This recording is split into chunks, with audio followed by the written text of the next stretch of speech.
Hello and welcome to another episode. Today we are going to take a look at NDIS accounting, and we're going to take a look at some tax tips, 15 different tips that are going to help NDIS providers with their business. And we're going to do that with an 18-year NDIS disability industry specialist who has over 150 businesses within their business, Retinue Accounting. So we're going to be joined by David in just a moment. But before we get started, I just wanted to remind everyone, if you want to get a copy of my provider Accelerator Mastermind, please leave a message below and I'll send that one straight through to you. It's going to help you understand how to attract NDIS clients and how to do that ethically and build from a strong foundation building blocks. So my name's Greg Chadwick, and I'm the founder of Chadwick Digital NDIS website design and strategic marketing agency, where we help NDIS providers to leverage their ideal participant and help them to be able to support people in an ethical way so that we can continue to make this NDIS business strong. Now, the other thing I wanted to do is offer you guys a 5% discount if you want to get into some bookkeeping or accounting and you feel like your business is at that point. Retinue Accounting have been kind enough to give a 5% discount if you mention Chadwick Digital discount to them.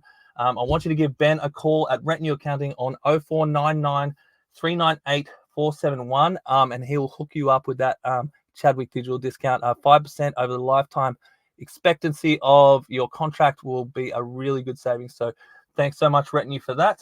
And that's probably a really good segue to be able to introduce my first guest, Ben from Retinue Accounting. How you doing, man? David? Yeah, sorry, David. David. How you doing, man? Sorry. I'm good. I'm good, Greg. How you doing? Yeah, really good. I wanted to just start by asking you a little bit about yourself. If you could tell me a bit about yourself, your role, and what you do at Retinue Accounting, and maybe a little bit about what makes them different. Absolutely. So a little bit about myself. I've been an accountant for 18 years. So I started in 2006, right before the GFC. I've been there. I've done that. I've written it all off. I've deducted everything. I've basically have focused, and primarily in my career, my main focus has been with small family business, helping them grow, helping them succeed. A little bit about myself, as I describe myself as an accountant in 2 words: it's passionate and proactive. So proactive is always, you hear that about accounting, being proactive and always being there. Passionate, I think, is more of a unique thing. And how I describe being passionate in accounting is having that discipline and determination to understand the numbers, which is your story. And every set of numbers tells a story, whether you like it or not. And it tells me the story of the decisions you've made to get here, and it helps us work out what steps you need to take to get ahead. So that's where I really focus. A lot of the last few years, I have been dealing with a lot more NDIS clients as they've built up. I think it's really a big explosion in, I would say, the last 5 to 6 years of really younger people stepping out into on their own in the NDIS platform and really just trying to make a bit more for themselves as opposed to being there working for someone else. Retinue ourselves. So one of the unique things with Retinue is we really are a big disruptor to the industry. One of our great things with Retinue is 24/7 service. So having that support whenever you need to, whenever. Also, it's a sort of all-in-one fee. So really what we try to do is whatever your needs are, we will package it into one set fee for the life of the contract. Meaning that if your business grows within that contract, you have the confidence that you are only paying that one fee all the time. Yeah. That's what really sold me when I brought my disability organization over to Retinue as well. And when I got on the phone with Ben, it was just an irresistible offer, man. It was something that, you guys included Zero as well within that package. And what I loved about it was, no matter where I was at this point, in 5 years' time, it's still going to be the same price, no matter how many staff I bring on and that sort of thing. So, it was really cool. I think that's a real unique selling point. And that's where we're here. We're really to position ourselves to have that size, but be able to provide that, help businesses get understand their financial foundations. That's what we really focus on. That is our why, and that's how we deliver it week on week and year on year. Yeah, and the monthly reports as well. Having someone to be able to just say, "Look, how's my business going?" and being able to up to date, Correct. rather than just flying by the seat of your pants and just kind of hoping that that the money's rolling in and everything's going good. You at least have all your accounts reconciled. You'll get that sort of regular sort of touch point being, a management report or report just stating where you are. And as I said, it's 24/7 service. So you can always call and go, how am I going? Where can I get improvement? And where do I need? What are the problems I'm seeing in the business? Yeah, no, it definitely stands out from a crowd, eh? And that's something I always push as a marketer. Like, how do you stand out from a crowd? What makes you different when I'm selling? When I'm trying to push NDIS providers to be different, and you guys definitely stand out. So I want to just go through a whole heap of questions with you, and we're going to try and add some value for our listeners and our watchers. So I just want to start off really with a kind of a general look at, like, I'm starting an NDIS business, and I wanted to understand accounting and bookkeeping, and what kind of services do I need, and how can you help me kind of set up my NDIS business? Of course. So starting out with business, whether it's NDI business or any type of business, first off, we've got to sort of sit here and go, okay, what am I trying to do? What is my why? Yeah. First off, before I tell anyone to start any business, I tell them they need to know one thing, and it's the magic number. Do you know what the magic number is, Greg? On how much you want to earn? Correct. So Yeah. the magic number is the number you need to put To food on live. the table, Yeah. have a roof over your head, and have a quality of life. Yeah. Whatever quality of life you want. Define it, but know that magic number. So then when people start off at that starting point is, okay, how much do I need to generate that number? Because Yeah. the big shift from going from, say, an employee to a business owner is you don't live off sales or you don't live off a wage, you live off profit. So you might get income in, I might get 10 grand in a month, but if I had to spend $8,000 to make 10 grand, well, you've made 2 grand. You need Yeah. 2 grand to live off now. And it's sort of understanding that point to start off with. The next point is get advisors in your corner quick early. So understand what structure you're going to be and how you're going to do it. Then you start having those plans. So you start making a plan. Okay, well, how am I going to operate? I'm going to operate from home to begin with. How I'm going to earn money. I'm going to obviously go through my plans, and this is how I connect with people, and have a plan of how you transition. Because chances are, to make your magic number, you're not going to be able. Some people are able to do it straight away, but some people might take time. Understand what you need to do to get to that place and have a target. Because if you don't plan, you'll just wander aimlessly. And a lot of businesses that fail don't have a set plan in place or a budget in place to understand what they need to make out of it. Yeah, yeah, awesome. And from a structural point of view, like, will we look at setting up a business name, all those sorts of things, business accounts, all that sort of thing? Do you have any tips around what we need to do, I guess, to set up that business? Yes. So there's a few different business structures out there. So you have, I won't go into too much detail, but let's say the most common ones is you have your sole trader. So Yeah. just me, myself, and I as a contractor with an ABN. To get an ABN, it's a very easy process if you wanted to. Like, obviously, we can assist as well, but you generally register online through the ATO. It's about a half-hour process. It's very easy to start up. That's the good thing. One of the risks of a sole trader is that you have unlimited liability. So, unfortunately, if something went wrong, your personal assets are liable because it's you. You don't have that protection of a different structure. But it's good to start off. So always have a look at what the goal is and actually have a look at what your personal goals are. And the reason I say that is a lot of people start businesses and then 6 months later they go, oh, I want to go for a home loan now. The problem is as soon as you start a business, a bank won't look at you until you have 2 years of business financials. Yeah. So you've got to actually plan this out correctly.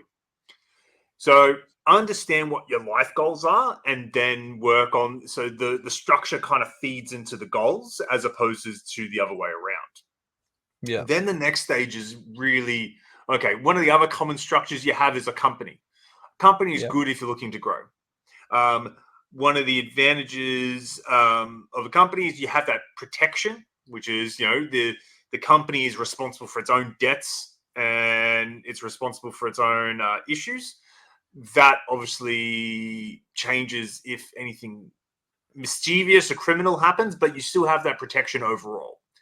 And a very common question people come to me is, well, when should I, is it more tax effective to be a company or is it more tax effective to be a sole trader? Yeah. Question boils down to how much you want to make. Yeah.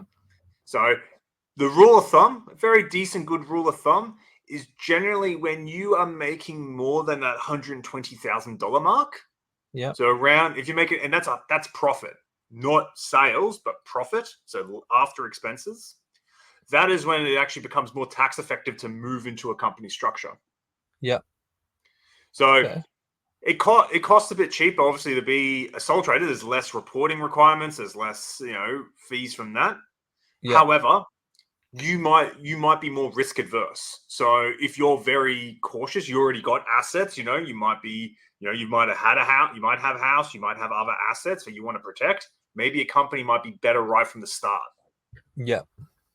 Because So you're gonna save money. What you're saying is you're gonna save money, because the tax structure is different from someone who owns a sole trader compared to a business.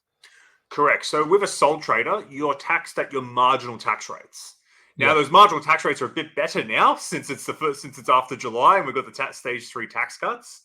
Yeah. Okay. So that's kicked in. So sole trader does seem a little bit more favorable, and it's Yeah. good to start off. But the advantage of a company is it's a flat tax structure, so you're always going to pay 25%. Yeah. Okay. So when you have that consistency, very common thing is normally a lot of people probably will have a sole trader to start up as they Yeah. dip their feet in the water and go, hey, I just want to see if this is right for me. Because it's very easy to stop a sole trader. It's a little bit more cumbersome to stop a company. Not to say that it can't be done, just a little. It's more administration headaches. Yeah. A little bit easier to set up, I guess, too, as far as just registering a business name on ABR and that sort of stuff. Absolutely. And for people out there, if you're understanding about registering a business name, they transfer over into a new company. If you decided to restructure in a few years, you can just transfer that business name over. Yeah. Anything which can be set up can be changed a few years later on. Yeah. Just probably a bit of extra administration cost and hassle. I think the thing with obviously setting up a company as well is you do need to get a lawyer to set that up, because obviously it is a legal document. You've got to have all the right company structure things to be established. So as I said, there's a bit more administration around that. Chadwick Digital and Simply Strong supports. We are a not-for-profit charity as well. So Yep. it's something we see often in the NDIS sector. Why would we choose, the difference between those two? Can you repeat that question? Sorry. Why would I decide to go from a company to not-for-profit charity? Why would you? So one of the advantages, obviously, for a not-for-profit charity is you can get income tax exempt status, so don't have to pay tax on income. Also, one of the advantages is to actually generate more money. So obviously, as a charity, you can potentially become a deductible gift recipient, which means that if you're trying to raise money through donations and things like that, you can actually tell your potential donatees that the money you donate is actually a tax deduction. Yeah. So you need to be registered as a deductible gift recipient for people to give donations and then actually be able to claim that as a tax deduction for them. So it actually is a bit of a sweetener. Yeah. The other thing reason why we really wanted to do it as well is to be able to pass on salary sacrifice. Correct. And that sort of thing to the There's some employee. very good salary packages around not-for-profits and offering great benefits to staff. Mm. Yeah, so I mean, that pretty much, on average, it probably puts an extra 5 grand into an employee's pocket at the end of the year, kind of thing, around about that price. That's from my experience anyway, within our organization. Absolutely. And to kind of put it in very simple terms, what salary packaging really is for your listeners is essentially allowing the business to pay for your private expenses, so you Yeah, get a tax-free benefit. So normally, in the scheme of things, in order to pay for my mortgage, I'd have to earn a wage, which would have tax on it. So I might earn $10.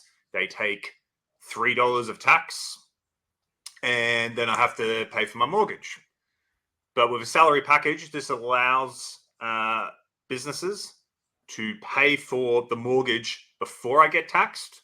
So then, if my mortgage was $4, I get taxed on $6 instead of the $10. So I pay less tax overall, and I get more money in the hand.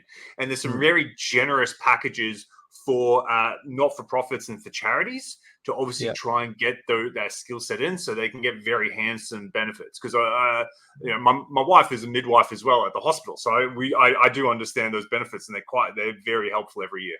yeah, well, definitely. So just to re-summarize, we got a not-for-profit charity, a private company, and a sole trader. Probably the three most common NDIS businesses. Would you think?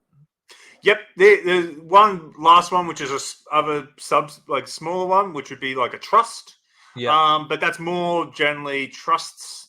I recommend generally depending on where you are in your family life and assets and how you want to distribute it. It's more when you have yeah, larger profits. But in that start, we don't want to. I don't like to confuse people and get too yeah, sophisticated at the start, because I just yeah, wanted you to yeah, understand where things exactly. are, and we can always change things in the future. Yeah, for sure. So you may or may not know the answer to this question. So let's say I've registered a business. Yep. So I did mention, I did let you know, but I just want to check.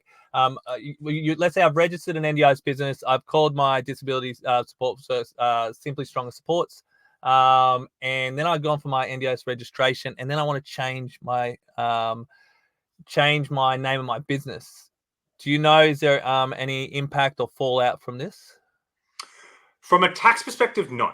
So from a Yeah, tax perspective, if you want to change your name, so if you register your business, let's just say you're a sole trader yeah, and you have the name under you. So Greg Chadwick, when we look up Greg Chadwick, there'll be a list of business names underneath you, but yeah, you're still taxed as Greg Chadwick. So if you wanted to have another business name or change it, doesn't change anything from a tax perspective. yeah, Um, as a company, you can register as many business names as you want. You can potentially change the company name itself, which does cost a fee to ASIC. So if you had, Chadwick Digital, if you wanted to change it to Chadwick NDIS Pty Limited, you'd yeah, have to pay a small fee. It's about $450 to ASIC. But from a tax perspective, you can change it however you want. yeah. Okay. Well, I just want to touch on it from my experience and from my knowledge as well. If you go and register your business as an NDIS registered business, and then you change your business later, you then have to go through the auditing process all over again. So that 5 grand or whatever you paid to register and audit your business to be a registered provider, an NDIS registered provider, you then have to go through that process because it's a different entity. So you've changed it. So And that's obviously where those risks are. Where what might be good for tax or might good be for commercial might not be great for NDIS, and you've got to weigh everything up when you yeah, do decisions like that. yeah, Because you're right, everything might sound good from a tax perspective, but it doesn't work out from a commercial NDIS perspective. So we yeah, always make sure we weigh these options up when we have discussions about different things with our clients. yeah, exactly. So I wanted to touch on GST a little bit. Yes. Within the NDIS, because it's a medical expense, the government doesn't have a GST component, from my Hmm. understanding.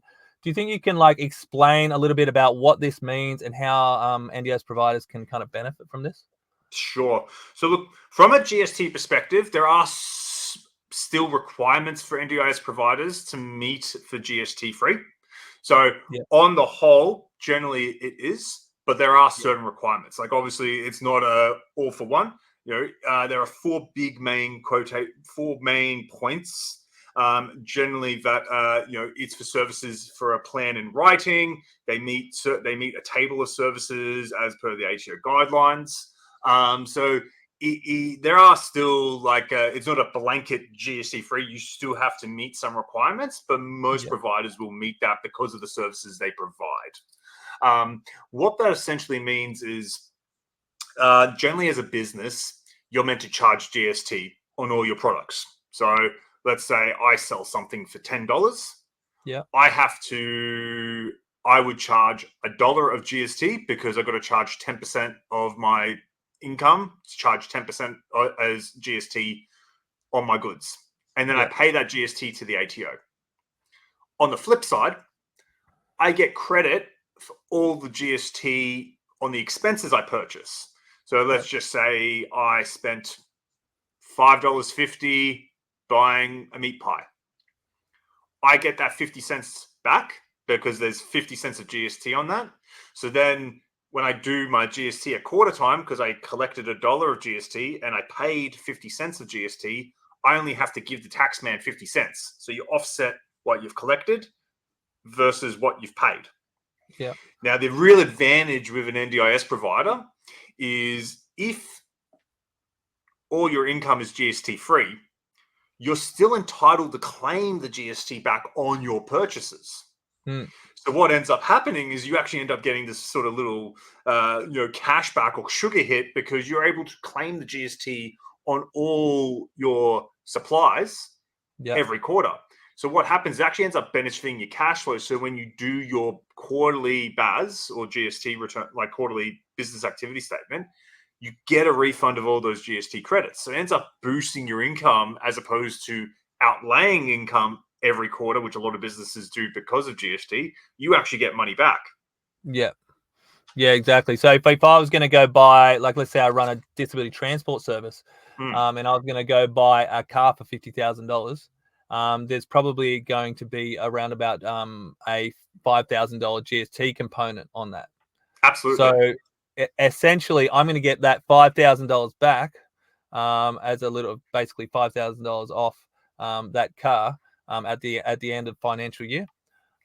Because even at the quarter, it would actually be at the quarter. So if you bought it in December, you actually get it at the end of the quarter.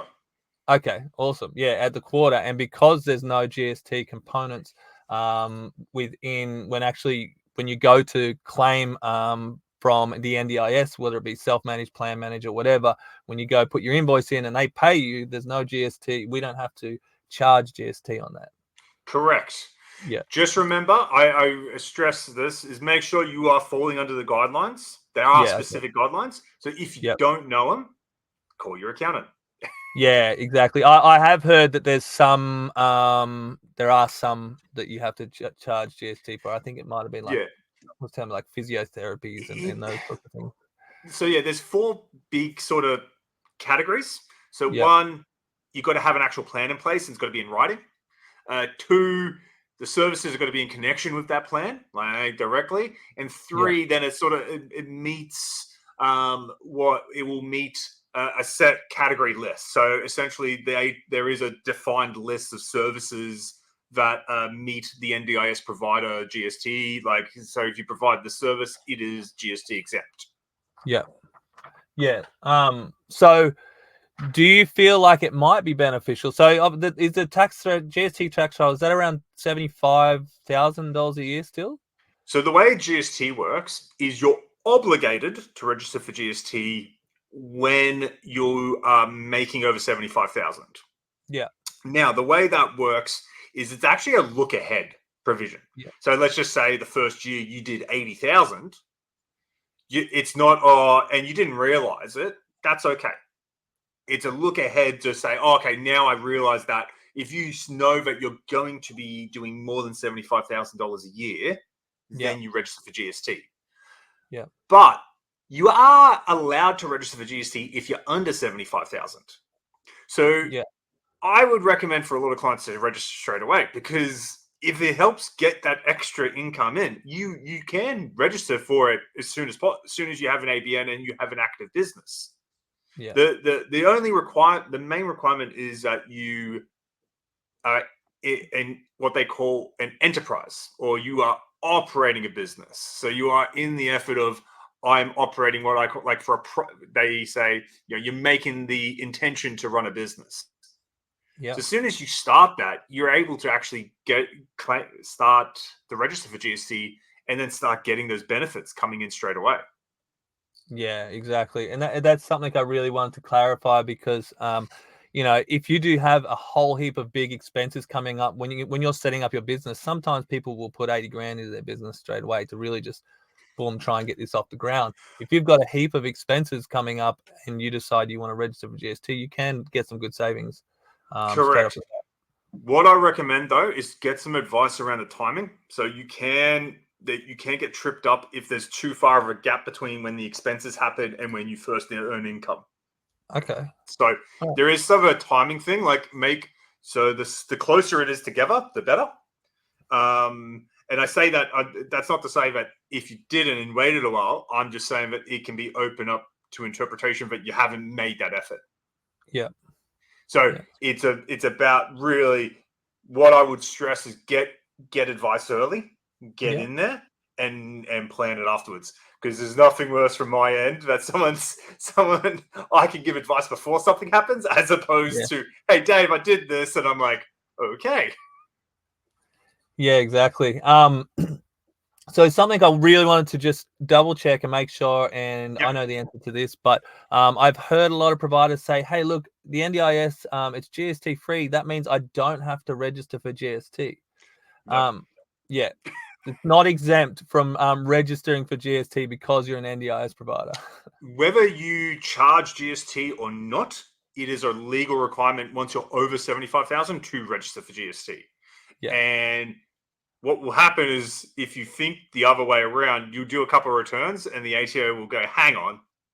And I'd rather, but if you got and here's the thing, it's, if you don't register, you don't get extra money back. So it Yeah. actually is more beneficial to register and get the cash in for those, through those quarterly bazzers. It's actually, it's as I say, money for jam. Yeah, exactly. And that's why I'm hoping some of the listeners out there are going to get some value out of this, and maybe even save some money. So I just want to talk a little bit about bookkeeping and accounting, Yes. and just if you could let me know, or let our listeners know, what's the difference between a bookkeeper and an accountant? It's really sort of the micro versus the macro. Yeah. So the bookkeeper really gets into the weeds, looks into the daily expenses. How do we allocate it? Where do these transactions go on a day-to-day basis to make sure everything is reconciled? Yeah. So everything coming out of your bank account is allocated correctly. Yeah. The accountant then takes that information to the next step and goes, okay, cool, I've got all this information. Here's my analysis, or here's a tax return. We need the bookkeepers to compile the information so the accountants can take it to the next stage and do a tax return and look at it from a macro level of, instead of looking at it from 1 week, the accountant looks at it from the quarter or looks at it from the year. Yeah. And says, hey, okay, so my bookkeeper's got everything put together because they've been going in week on week or month on month and allocating everything. Yeah. Now I can see from a higher level, Greg, this is how much money you've made. Greg, here's your tax bill. Greg, here's your GST refund, because everything's GST free. And we sort of go from there. So that's the real difference, and that's how, one of the biggest things where we're small business owners, and this is why Retinue is the model we have, is generally with a small business, you have a separate bookkeeper and you have a separate accountant, and they don't communicate with each other. Yeah. And you probably have you found someone just, from, the Facebook group, and you found another local accountant from the Facebook group, and they don't communicate well with each other. And they don't communicate because they're in their little sort of silos, and they're like, oh, I do my bit, and I do my bit. Retinue, we bring it together so you don't have that knowledge gap, because that knowledge gap can cost you money. Yeah. And you guys put people with specialists within that industry too. Exactly. So look, Someone who knows the NDIS. We know NDIS through and through, so we have that skill set to provide and give extra knowledge on that. So we deal with one-man shows to large corporations with NDIS providers, so we can provide that guidance. Yeah. Yeah, and I mean, we're not a huge organization, but to just be able to give my bookkeeping over to somebody else was just the massive weight off my brain. Like, and I was the same. I was doing all the bookkeeping myself, and I was just I stuffed up every year, and I would end up going to an accountant, and they go, "Yeah, cool, it's gonna be like $4,000 to fix all this." So I thought I knew what I was doing, but clearly I didn't. And that's the thing. And going back to that sort of question you asked earlier of like what to prepare, what to do when you're starting off, is actually have a proper look at yourself in the mirror and go, what am I good at and what am I not? If you're not good at numbers, get someone to do the numbers. Because right now, when you start off your own business, you are your own administration office manager, you're your own bookkeeper, you're your own salesperson, your own marketer. Your business is to get money in the door. Anything else that sucks up that time, outsource it. Because you know what? You can waste 5 hours every week doing the books, or that's 5 extra hours you can go out and help people and get some more money in the door for that peace of mind, and let a professional to deal with it. Oh, exactly. Even if you're good at it, I still recommend if you can, as soon as you can hand that skill off to somebody else, it frees you up more time to focus on your business. Exactly. And once you start working out your day, because people forget, it's like, okay, I've still got to do the job, but then there's all the administration around doing that job. So the more you can outsource things you don't need to do, you don't need to do your books, you don't need to do your marketing, you get other people to help you out, that's more time you get to actually, as I said, generate income. Anything which comes in the way of helping you generate income, outsource it. Yeah. Exactly. So sticking to the bookkeeping, what do you recommend bookkeeping software? I know there's a couple out there, big ones. Oh, look, there are the big ones. I'm very, I obviously the main one is probably Xero. It's the most straightforward. It is the most user friendly. It is definitely something which is designed for smaller businesses, not designed for accountants. Yeah. It's the most it's I would say the gold standard. Yeah. But the other players out there, like MYB, is a phenomenal piece if you want to use it as well. Some people prefer it. It's, are you Apple, are you Android, are you MYB, are you Xero? Like, it's just, at the end of the day, every software will essentially do the same thing. They will do your payroll. They'll reconcile your bank account. They will do your invoicing and cover everything off. So it's, we always recommend Xero for clients who don't have a program. They're like, have nothing. We'll always recommend and we'll provide Xero. And we'll help clients transition to those programs as well if they need assistance.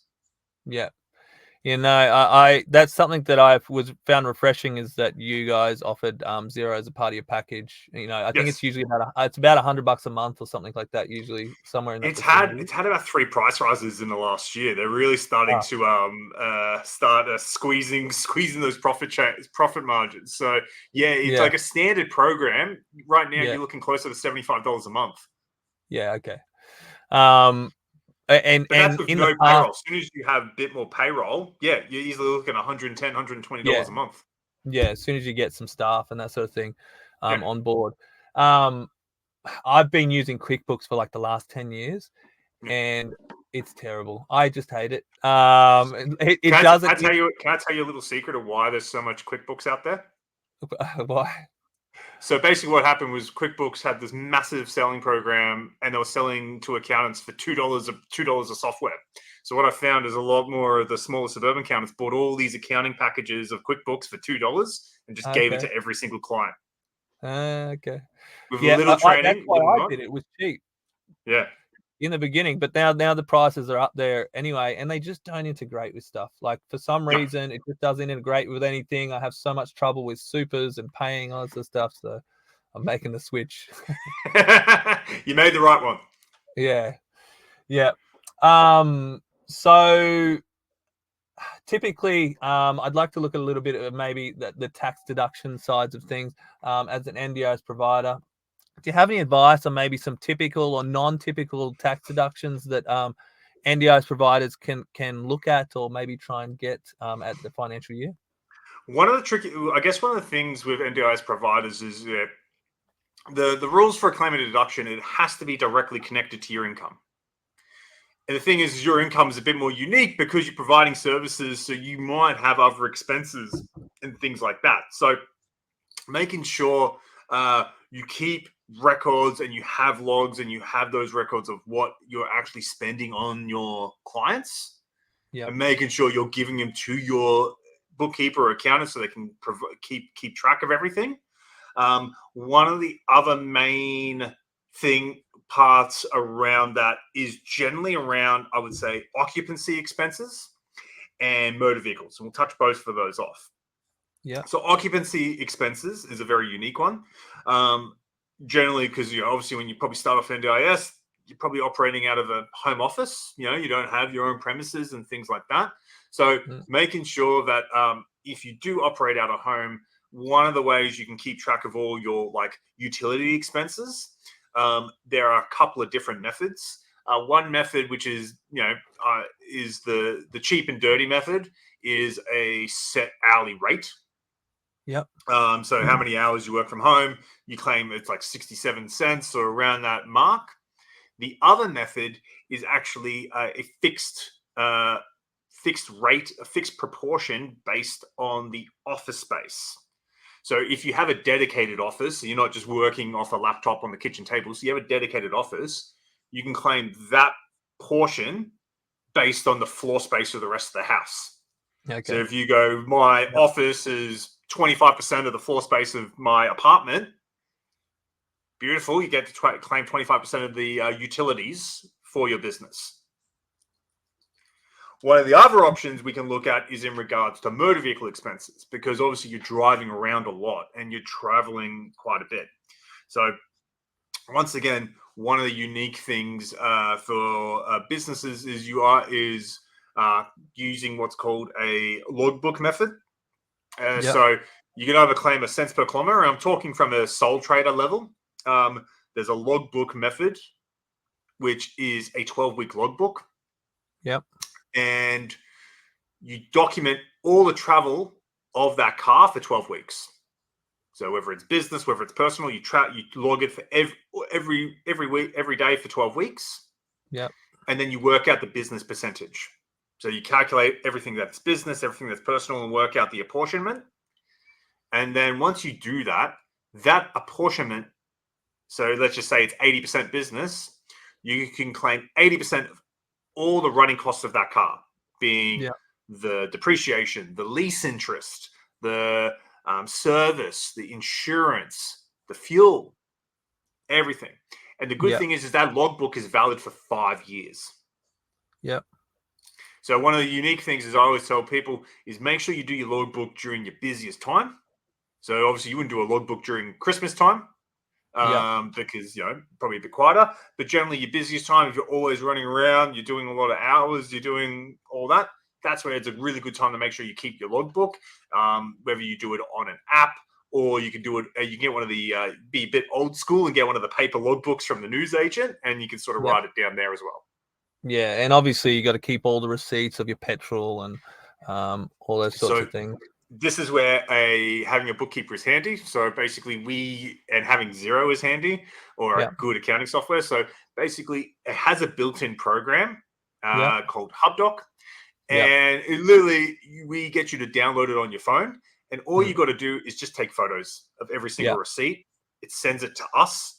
And then we automate it, and we know, and it gets sent to your accounting software. So you don't have to have that. We are actually past the shoebox phase now of receipts. So that's one of the advantages we are now. As long as all you got to do is just take that photo, just open the app, take the photo, and away you go. Yeah, I have HubDoc. I do that religiously, but I mean, they don't even last like 2 months. The receipts now, I swear they've gotten even worse at fading. Yeah, you have to do that straight away. Absolutely. And one of the advantages is with like a program like HubDoc, if you get email invoices, you can actually forward those emails to a designated address for you, and then HubDoc sucks the attachments through, so we can just feed that in as well. Okay, nice, very good. So yeah, as far as tax deduction, that's really helpful, man. So thank you. The other thing I was wondering about was instant asset write-offs. Is there still? I know during COVID, I was lucky enough to get a instant asset write-off, and that was cool. We went and bought a new car for the business and that sort of thing. And that saved us a heap of money. Is there still that sort of thing happening at the moment? It is. The latest iteration just passed. So right now, the instant asset write-off is still active. However, the threshold is now only $20,000. Okay. So for those who don't know, in the traditional scheme of things, when you buy a big ticket item like an asset, as Greg was saying, a car, originally you had to write it off over several years. So, for instance, if I bought a $50,000 car, I don't get a deduction all at once. I have to write off $10,000 every year for 5 years. Yeah.